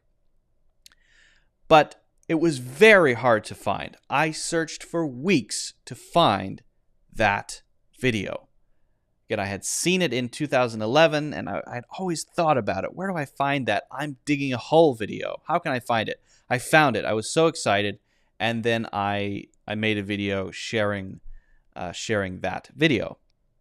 But then, last week, I saw that someone has made a live stream with all of that guy's English lessons. It's a 24/7 live stream. You can watch it all day, every day. The weird thing is they've edited it so that it looks like a video game, and it's using music from a video game. I believe it's Oblivion. And they have sort of video game menus that bring up the new videos. It's a 24/7 live stream with this guy's content. I wonder if, because it was so hard to find, I could be wrong here, that maybe someone saw my video on that guy and then discovered his stuff and then made this 24/7 stream. I wonder. I don't know. Because it was at that time, I looked all over the internet to find it and finally found his stuff. It's called At Home with English. So we're going to just take a quick look at the live stream. And if you need to learn English 24/7 or put something on and you like slightly creepy people teaching you English in the 1990s, I believe, this is absolutely for you. So let's check it out. Yes, they are. Okay, here he is. You know, I love this house, but I think we ought to sell it and buy a smaller house. I was thinking the same thing. Do you think we really ought to? Why is he not wearing a shirt? We'd be back with our old friends. They do have subtitles, which is nice, but notice the style. They've got a little menu here, chat going on. This is the live chat happening. These are replayed videos from, I think, the 90s. People are mentioning his rib cage, jacked rib cage, commenting on his physique. Also, notice the music is kind of creepy. I believe that this is where's the music from? Oblivion soundtrack. Yeah, Elder Scrolls. Let's take a look. Let's watch a little bit. This simple life is great. And how about these clothes? We feel really comfortable in these clothes. If you still had all those dresses and shoes, you wouldn't feel this comfortable. That's true. And the taxes on our new small house are really low. We still had that big, expensive house, our taxes would be 4 times as much. And our car, it doesn't need much gas. If we still had that big, expensive car, we would spend a lot of money for gas. That's true. Well, You know, we've given a lot of money to the poor this year. Could we have given so much money to the poor if we still had that expensive house and that big, expensive car? No, no way. This is the simple life, and it's the life for us. His body language is so strange and odd. And this is what I said in the video that I did before. He has very odd body language, and his style of speaking is kind of eerie and strange. And this stream has kind of captured something about that and put it in a format that makes it even more like that. These are just continuously on a loop. Now, the question is, are these bad? Is this a bad way to learn English? And I don't think so. There are some really useful phrases that you can get from this stream. It's called At Home with English 24/7 live stream. Now, with that one that we just saw there, the situation is kind of weird. They're talking about saving money, and a normal human being wouldn't say, you wouldn't feel comfortable in that dress as, what did he say? You wouldn't feel as comfortable in that dress if you had all those other expensive dresses. It's a strange thing to say. So what I've found watching these, and I'm guilty of watching this stream for an hour or two at a time in the background. The situations are strange. The things that he decides to say when he says them are a bit strange. He's kind of a weird guy. But that makes the phrases that he introduces maybe more memorable. So it's the weirdness, the slight creepiness the offness that I think makes his style kind of special. So you could get a lot of useful phrases watching that, I think, even though there's going to be some awkwardness that's not very natural and not very realistic, right? So it's kind of a trade-off, but I think it's an interesting thing to put on in the background, and I've certainly been enjoying it. Whether you decide to or not, that is, of course, totally up to you. I used to watch an English teaching program by the BBC back when I was a little lad. It was called Walter and Connie. All right, I'm curious about that. Walter and Connie, BBC English. Okay, let's check this out. Is it black and white, Amar? Okay, let's go over to Walter and Connie. Is this it? English by television, Walter and Connie in a factory. Walter and Connie. BB says, you're a native English speaker. Why do you watch this kind of programs? I don't know. It soothes me. I find his style so odd and strange. It's kind of relaxing, especially with that Oblivion music playing. It's relaxing. I sometimes put it on in the background. We are making radios. Okay, this is very quiet. This is really quiet. How do I turn this up?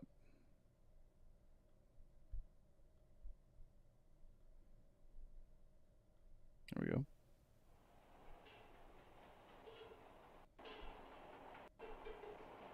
Hello? Oh, they're not. What are you doing? I am making a radio. It's so quiet, I can't even hear it. See if we can get a louder one.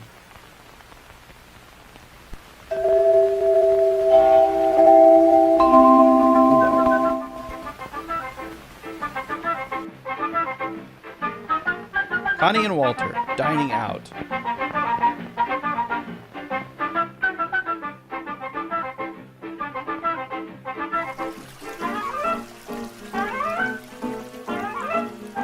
Nice hotel. Looks like the 1950s. This, the soup is ours. The soup This is soup ours. is mine. This soup That is- soup is his. That soup is mine. Oh, nice. No, Walter. The soup is theirs. Whose fish is this? That's my fish. No, that fish is mine. No! The soup is yours. The fish is mine.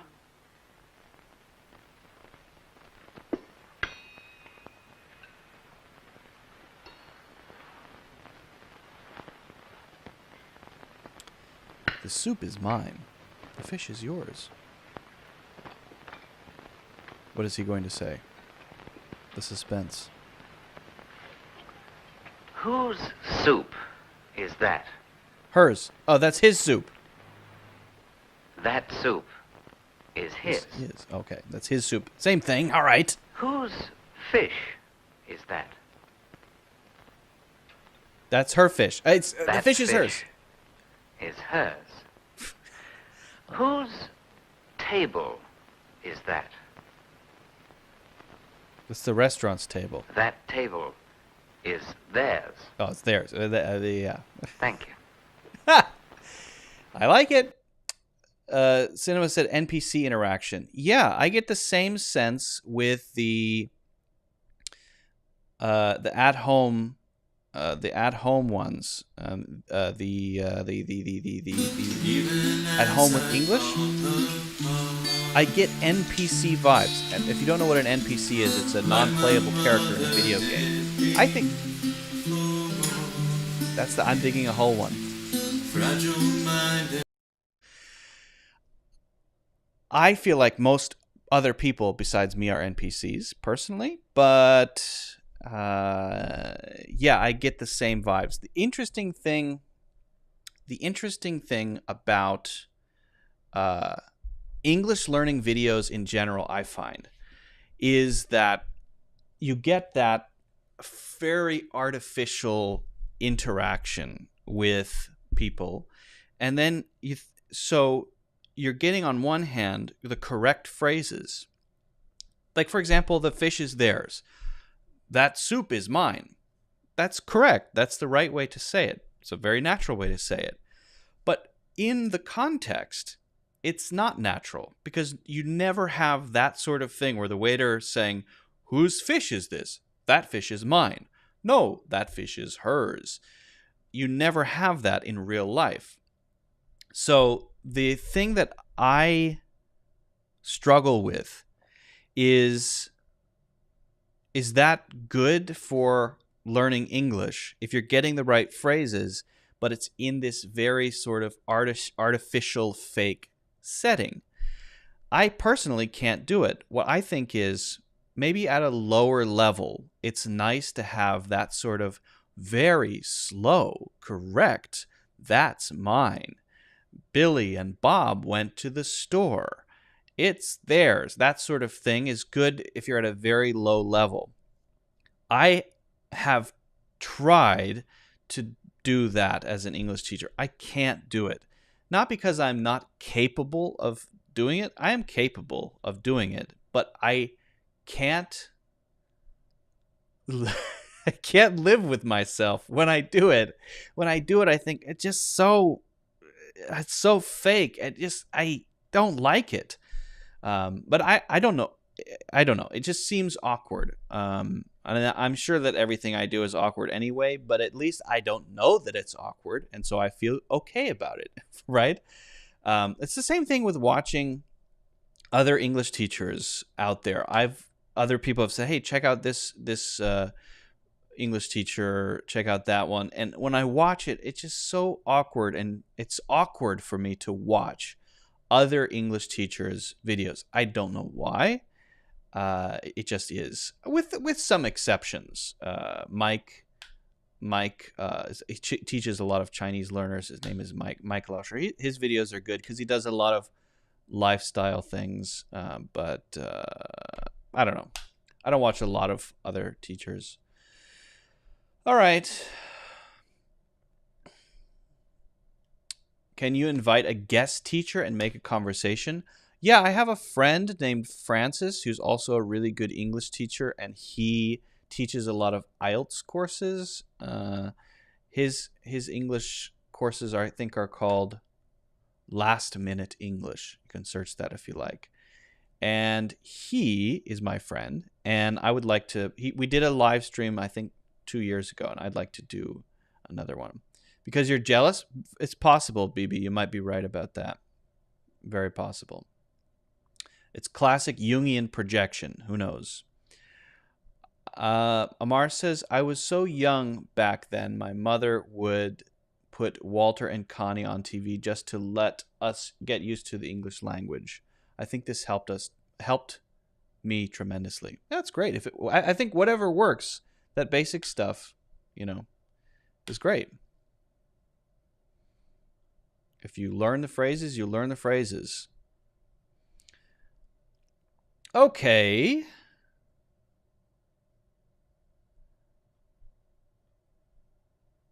Let's go on. I was afraid this week that I had monkeypox. Have you heard about this thing that's going on?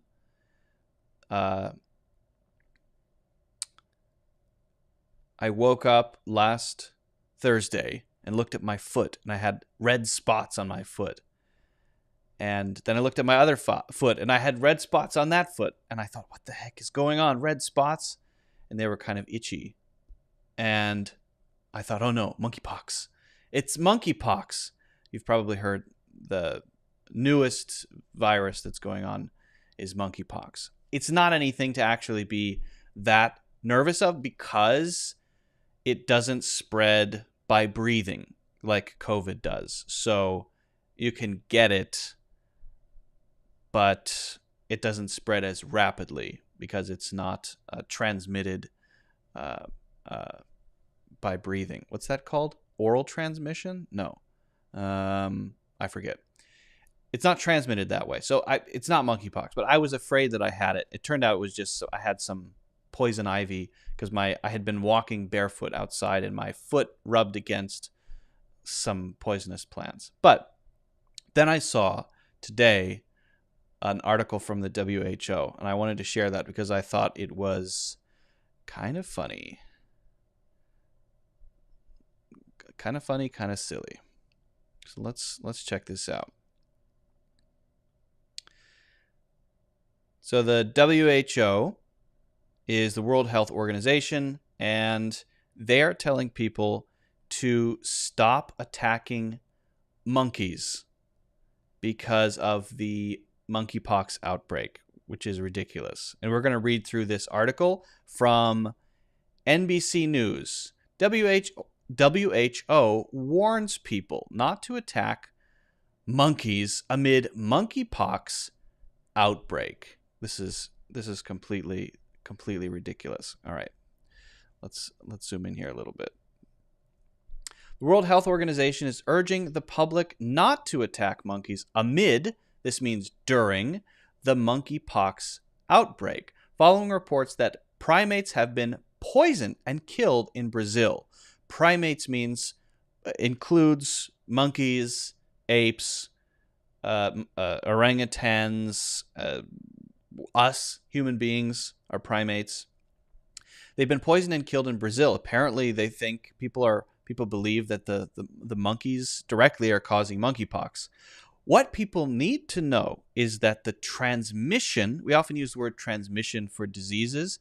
Transmission means giving from one to another. You can transmit a message, but also we talk about viral transmission as well. That transmission we are seeing is happening between humans, WHO spokesperson Dr. Margaret Harris said Tuesday at a press briefing in Geneva. So transmission is happening between humans means one person can give another person monkeypox, but monkeys are not giving people monkeypox. So do not hurt the monkeys. At least 10 monkeys in Brazil, a combination of marmosets and, is it capuchins? I'm not sure how to say that correctly, were rescued showing signs of intoxication or having been harmed. The Brazilian news outlet G1 reported Sunday. 7 of them died and the others were being monitored at a zoo in São José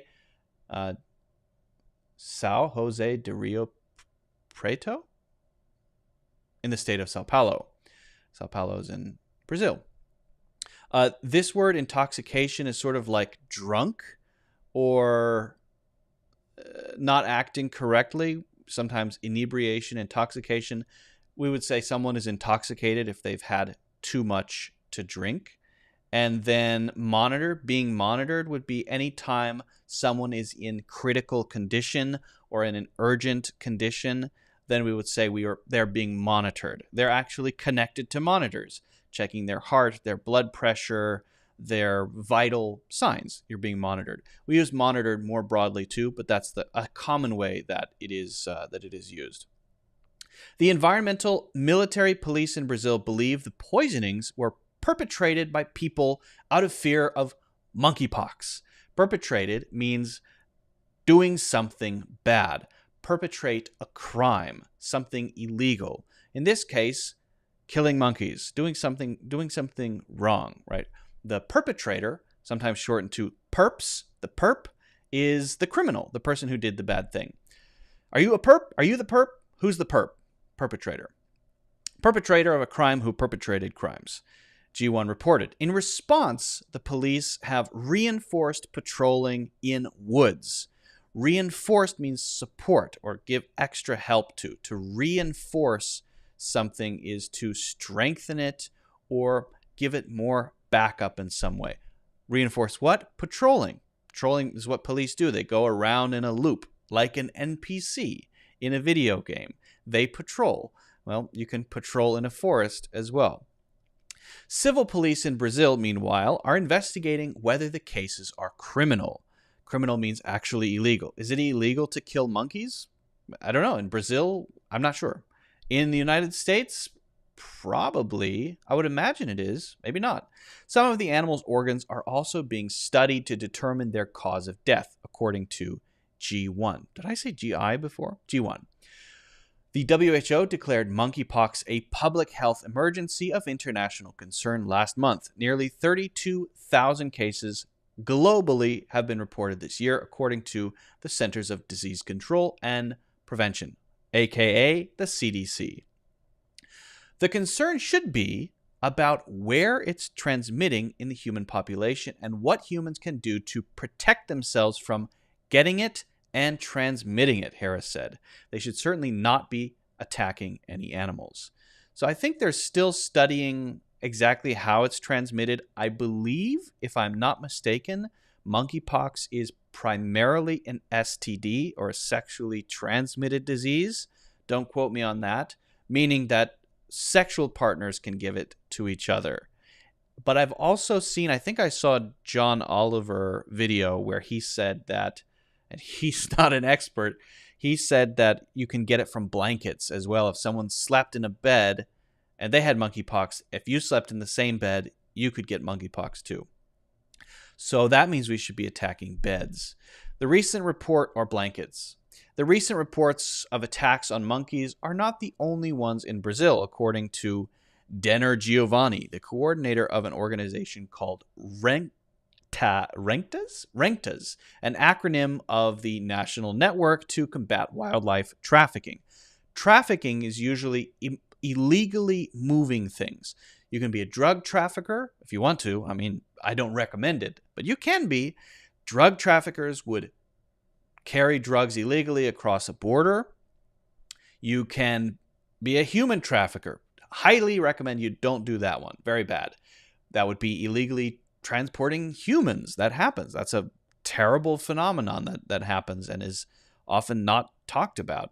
Well, you can also traffic wildlife, and that would be done illegally. Maybe exotic animals like tigers, moving them around illegally. Animal trafficking. And what is this? That looks like monkeypox. Maybe not. Okay. He told NBC News that monkeys in various parts of Brazil have been poisoned, stoned, or shot to death. Very sad. The name chosen for this new disease is very unfortunate. Yeah, it's all just because of the name. We call it monkeypox, and so we're attacking monkeys. You know what we should call it? We should call it I don't know, terrorist pox, or no, because you don't know if someone, you don't know for sure. Maybe something we want to attack. Well, I can't even choose a person, so I'll say spider pox. Yes, let's attack spiders. Yeah, that might not be fair as well. Is there anything? Moonpox. Attack the moon. Yes, I like that. Moonpox. Moonpox. Everyone attack the moon. I can say that. Many people in Brazil believe that monkeys carry the disease and are persecuting these animals, Giovanni said, adding, "We're very concerned because this represents a huge threat to wild animals in Brazil, which are already very endangered. A threat to something means that there's a danger to it, essentially, and endangered specifically means there are few of them. The classifications are complicated, but an endangered species is one at risk of completely disappearing. If they go from endangered to no longer existing, then they are extinct, completely gone. Extinct and then endangered means not completely gone, but very few of them at risk of going extinct." I think it's an interesting story. Kind of unfortunate, very unfortunate for the monkeys, but I think it goes to show how humans, sometimes we don't really research things and we take action on something as basic as a name. And this happened with COVID at first because people were calling it the China virus, and there was a lot of anger toward all Asian people because of that, which I have nothing to do with. My wife didn't experience anything that I was aware of, but it was still, just because of the name and where it may or may not have come from, a crazy reaction to it. So it's important what we call things. And I wonder how the company Corona is doing after that. I don't know if it helped them or hurt them to be associated with coronavirus, but I can't imagine it was good for Corona beer. I don't know. That's an interesting one. I guess the lesson, though, the takeaway is don't attack monkeys because monkeypox is spread by humans. I was monitored once. My spouse hit me with a monitor. Oh, nice one. Good one. Very clever. Well, of course, then the temptation is to say, it's people in Brazil. Oh, yeah, well, no. It's probably just, I mean, there are dum-dums everywhere, right? Everywhere. One thing that I've realized traveling around the world is that there's no generalization you can make that's totally accurate about any given place. Because within any given place, you have an extreme variety. There are crazy people, and stupid people, and smart people, and quiet people, and noisy people everywhere. And so it's very hard to actually generalize. So don't be angry at Brazilians. They're just talking about a very localized case. I'm sure that Americans would be attacking monkeys too, but we don't really have many of them here. So they're not hanging around.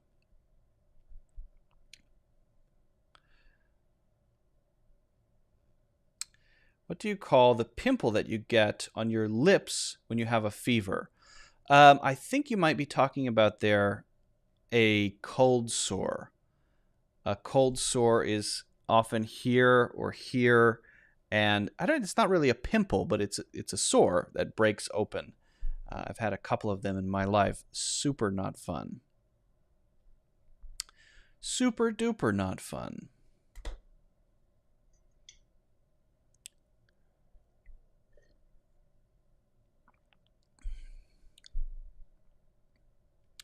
Okay, what else do I have here? Oh, I wanted to look at an app. Let me make sure my audio is working here before I do that. Because last time I did this and I had some audio issues, and that was very unfortunate. Okay, so let's go. Let's just go here. Some pay. Yeah, I think we'll be good. Audio is working. Hip hip hooray.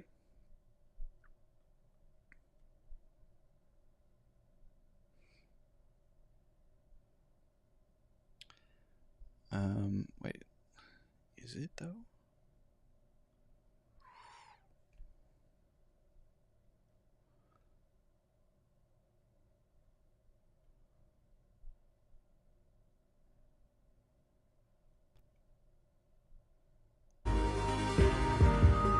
Ah, there we go.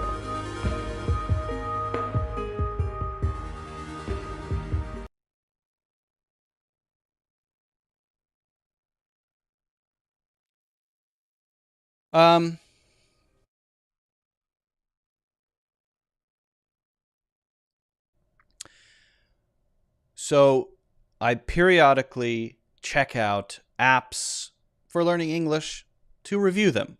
I try to be fairly neutral and just explore a little bit and then give general opinions. I don't want to be too harsh if I haven't fully explored something, right? Or support something too much if it actually isn't that great. But I like to try to give an honest opinion on things like I've talked about quite a few in the past. You may have seen one that I did on a pronunciation app or Habitica or something like that. Today, we're going to explore an English learning video game. Now, this video game is something you can play on your computer or on your phone, and it's really focused on learning vocabulary. So this will be more or less useful depending on how much vocabulary you already have. I think it may focus more on the lower level learner, but there will be some advanced vocabulary that I think most of you will not be familiar with. So let's check out Influent, the English learning video game. And in fact, actually, it's not just an English learning video game. It's a language learning video game. All right. So let's hop over, shall we? And we've got to get the music going. Again, it's called Influent. And it is, let me turn it down a little bit. It's on my phone. I'm looking down because I'm looking at my phone, okay? So we're going to start a new game. I like the music so far. The music is good. It's got a kind of moody, fun, hopeful vibe so far. Okay, new. Here we go. Add new. Now I have already purchased. I spent $1.99 for you guys. All right. I purchased English already. You can see that each language costs $1.99. As far as I can tell, that's it. There are maybe some in-app purchases, but we'll explore that. But you can learn Japanese, Chinese, Spanish, Bulgarian, French. Although Korean, French, and Italian are free for whatever reason. Let's go into English. Here we go.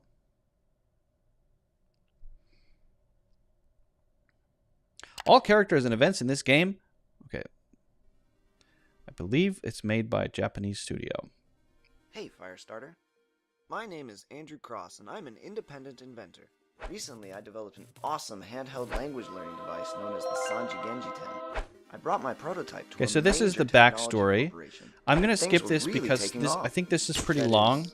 So this guy invented a device and it got stolen, and now he wants to get it back, and that's kind of the backstory.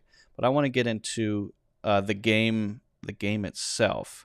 Coming soon from the developer of Influent comes a totes fun, fast-paced, couch competitive. I didn't have the chance to read it all. No, let's do the tutorial. Don't skip the tutorial. Let's do it. I need the tutorial. Phone ringing. Okay, what do we do here? Yawn. Who on earth could that be?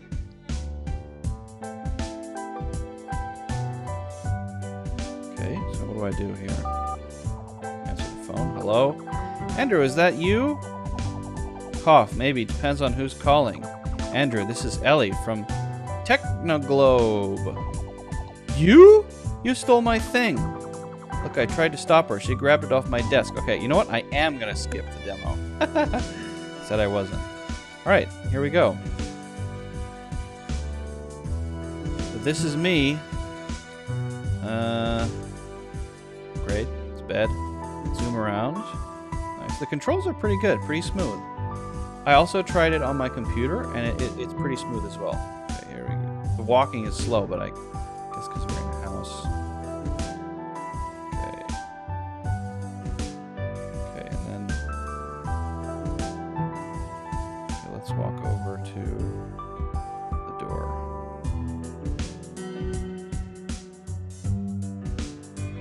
All right. How do I want to crash, slam. Door, Andrew, gasp. Repair mode engaged. What is going on here? My name is Chip. Whoa, a flying robot. Actually, droid is my preferred nomenclature. Oh, sorry. Common human error. Okay, there's a... Still just giving me the tutorial, I think. I kind of want to skip. I want to do the exploration mode. Can I skip this too? Let's just get to the stuff. I want to start learning English. Okay, how do I go in here? What do I do? Just tap on stuff?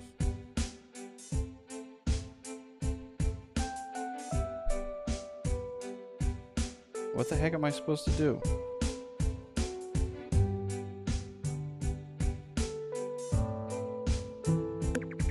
Don't panic. Okay. Can't get out. That's what it's saying. Yeah, let's skip the tutorial. All right, let me do the thing. Ah, I think here we go. Now I can click refrigerator. on stuff. So when I click on stuff, it just skip the tutorial. You honestly don't need it. It gives me the name, and then I can click on the name, and it gives me the pronunciation. Refrigerator. Refrigerator. Refrigerator. Refrigerator. Fridge. Fridge. Refrigerator. Refrigerator. Okay, can I open it? Refrigerator. What if I want to open it? Double tap? Refrigerator. No. I want to open it. Maybe I can't. Let's change the angle. What the heck? Oh, wow. Door. Door. This is a sort of like special view mode, maybe? Door frame. Door frame. So you just click on objects. Poster. Poster. And then you can... Poster. Wall hanging. And then you click the plus to add them to your vocabulary list. Items collected, 1. Okay, so let's go into this room. The controls are decent, to be honest. Cactus. Cactus. And then Cactus. Add that. Cactus. I can practice that later. It gives you the phonetic spelling if that's something you're into. Book. Book. Sofa. Everything is clickable. That's pretty cool. Sofa. Sofa. Or couch. Okay. Couch. That's one thing, that it gives you alternatives. It gives you some alternative words. I guess you could call those synonyms. Sofa and couch are the same thing. Okay, and then I can add that one. I don't happen to know that. Vacuum cleaner. Vacuum cleaner. Vacuum cleaner. Okay, definitely gotta add vacuum cleaner. Good one. Around here. I want to see if I can open the door. Door. Okay, yeah, but what is this whole thing called? Door. This whole thing is a wardrobe, though. Wardrobe. Wardrobe. Add it. Wardrobe. Wardrobe. How do I open the wardrobe? Is that possible? Hey! You just gotta hold down on it. Necktie. Necktie. Shirt. Now here's where I would want to go to maybe a different camera angle, I think. So you want to explore things a little more deeply. Piggy bank. Shirt. Shirt. Well, they're not really differentiating. That. Okay. All right, that works. Wall hanging. Wall hanging. Wall hanging. Okay. Cool. Chair. Can I go out? Wall hanging. Door. Nope, I don't think I can. Door. Let me go out. No, it's shut. Okay, well, there you have it. I think if you want a creative way to learn vocabulary, if you want to learn vocabulary in an interactive style and have a way to sort of save words and review them later, there's a way to then master them later, it seems like a pretty good way to do it. Personally, I think it's not always necessary to do something that interactive. I think it removes the focus from mastering the words, really mastering them. Because if you're walking around and you're clicking on things, you're getting the words and that's great. But yes, what about using them? What about putting them into sentences? What about the output part? The input part is here, right? You're interacting. Yeah, that's great. But are you building sentences? Are you using it in conversations? My concern would be, well, this is very cool and the gameplay is good and it's quite smooth. The demo's a little long. It's all great. Is it really helping you use the language? That I'm not so sure about. If someone makes a game that can teach you to do that, to build sentences, then I think I will be very impressed. I'm kind of impressed with how it looks. This one, not super impressed with how it actually benefits your ability to use the language. But check it out. Why not? It's called Influent. Influent. Influent.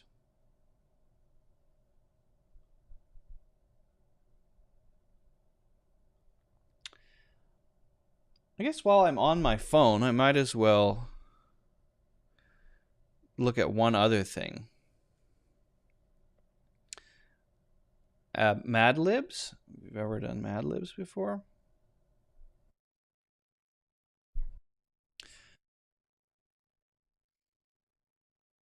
Let's check out some Mad Libs.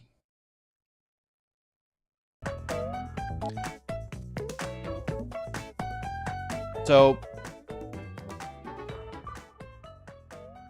Mad Libs, let me turn it down a little bit.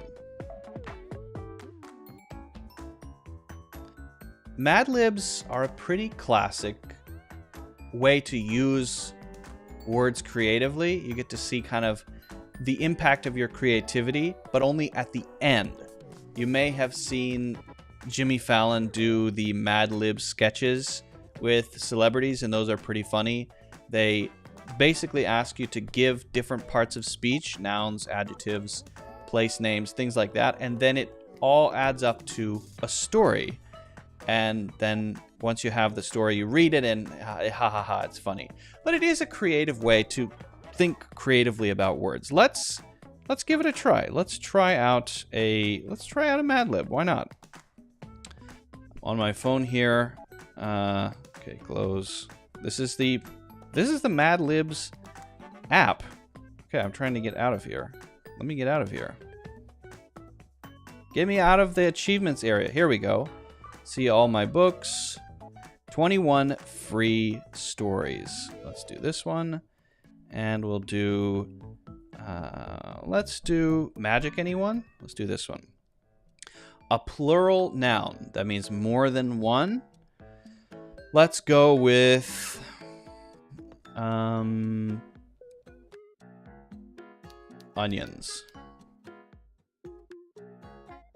Okay. An adjective. Radiant. That's sort of, it could be sunny or bright in some way. An adjective. Depressing. Let's go with depressing. A noun. And let's go with frown. Frown is this sort of downward mouth. A noun. A noun. Let's do a donkey. No, let's do some kind of animal. A slug. I like that. Let's do a slug. That's a noun. Another noun. Let's do happiness. A lot of nouns in this one. Let's go with food. I'm saying that because I'm hungry. And it shows us the progress bar at the top, so we're about halfway there. Adjective, hungry. Because I am. Part of the body. I'm gonna do big toe. Plural noun. Diapers. Diapers are what babies wear, what babies poop in. Adjective. Adjective. Let's go with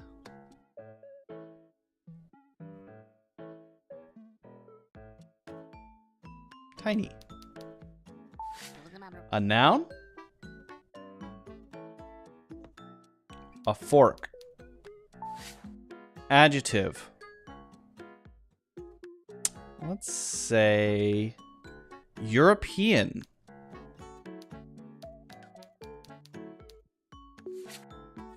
A noun. Let's do...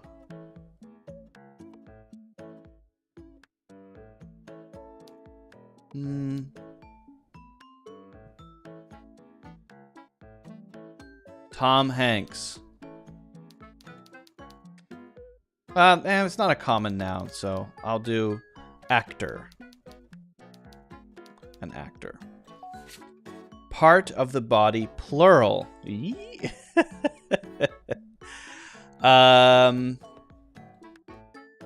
Lungs. Lungs. Part of the body, eyebrow. Almost there. Plural noun.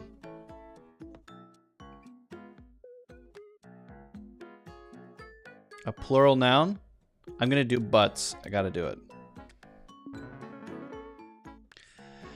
All by myself. You did a story without hints. Ooh. Who did that? You, that's who. Sweet. Let's see it. Now we get the whole story. They put it together in a whole story for you. Here we go. I'm going to read it out. Onions of all ages enjoy watching radiant magicians perform their depressing tricks. Every man, woman, and frown? Ugh. Every man, woman, and frown loves to see a magician pull a slug out of a hat.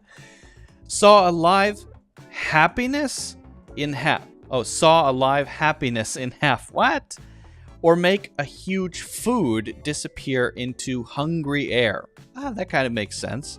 Hungry air? Yeah, I like that. Audiences love when magicians perform sleight of big toe. Sleight of hand is what magicians do when they hide their tricks. Do something quickly so you don't see it. Sleight of big toe. I like that a lot. With a deck of diapers. A deck of diapers, a tiny coin, or that actually makes sense, or a silk fork. The greatest of all magicians was the European Harry Houdini. Not European, was he? Maybe he was. Who was able to escape from a locked actor, even though his lungs were tied behind his eyebrow. That is not bad. That is not bad. His lungs were tied behind his eyebrow. And his feet were wrapped in iron butts. Of course they were. Of course they were. Share your Mad Lib story, maybe later. There we go. So there's my Mad Lib. That's fun. At least if you want to learn the parts of speech, it's not a bad way to force yourself to remember them. Nouns and adjectives and plurals, and usually they ask for verbs and things like that too. It's a good way to sort of quiz yourself and then see something that comes out of the little quiz that you did. The Mad Libs app is not bad, but I think you only get 21 free stories, and then I believe you have to pay, which is not great. Nonsense story indeed. A nonsense story indeed. All right. That was cool. I like the Mad Libs better than the game. That game is kind of frustrating because clearly they put so much work into making that game, but I think the function, the utility is very limited because, I mean, words are just words and there are so many different ways to learn them. I'm just not sure that a game is the best way to master vocabulary, or at least that sort of game where you're walking around in the world. It looks cool, it feels cool, but I don't know. I don't feel too, I don't know. Maybe we should do one Reddit question. Guys, if you haven't already done so, I'd appreciate if you'd hit the like button and subscribe. That really helps out the channel. Also, if you're interested in taking a free one-to-one class with me, you can submit the form in the description, at the top of the description. Also, my courses are if you do the yearly membership, 30% off. So click on the link in the description to get the 30% discount on the yearly subscription. And if you want to get a free course, you can do that too. That is in the, I think, third link. Depends on what you're seeing, but that might be the third one. Sir, can you give a little information about CEFR exam in our country? Well, the CEFR is just a generalized framework, and many exams may be based on it. But as far as I know, there isn't an exclusive CEFR exam. Common European Framework of Languages is kind of a language. It's a generalized way of categorizing progress in in your language development. Is it language or languages?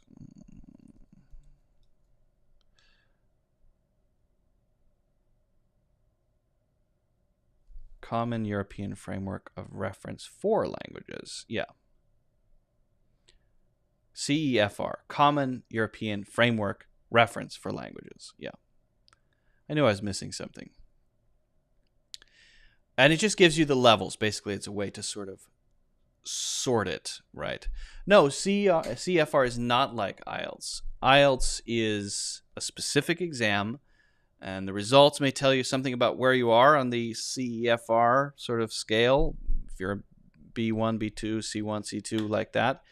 But the IELTS is a specific exam, and CEFR is just a framework. It tells you, it describes where you can go, where you are, and maybe where you're beginning. But it's interpreted in a lot of different ways. It's pretty broad, to be honest. Okay.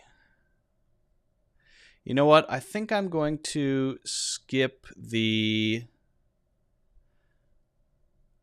All right, Amar. Sorry to hear you have a fever. I hope you recover soon. I'm going to call it a day as well. So thank you all very much for joining. We'll skip the Reddit questions for now. I'm very hungry. I need to eat something. I'm so hungry.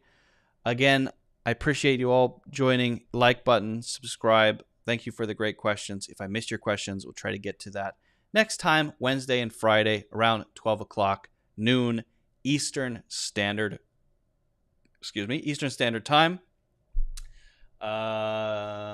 Yes, like button, subscribe, check out the courses in the links in the description, 30% off yearly membership, and sign up to get a free class with me. I don't guarantee a free class to everybody. It really depends on how many submissions we get. No free class guaranteed. To be very clear, I'm not guaranteeing it. If you're interested, submit the form. All right. Thanks everybody for joining. I hope you have a great one. Hope you have a great weekend. Hope you have fun. Hope you eat some good food and do something cool. And I will see you all next week. Bye, everybody.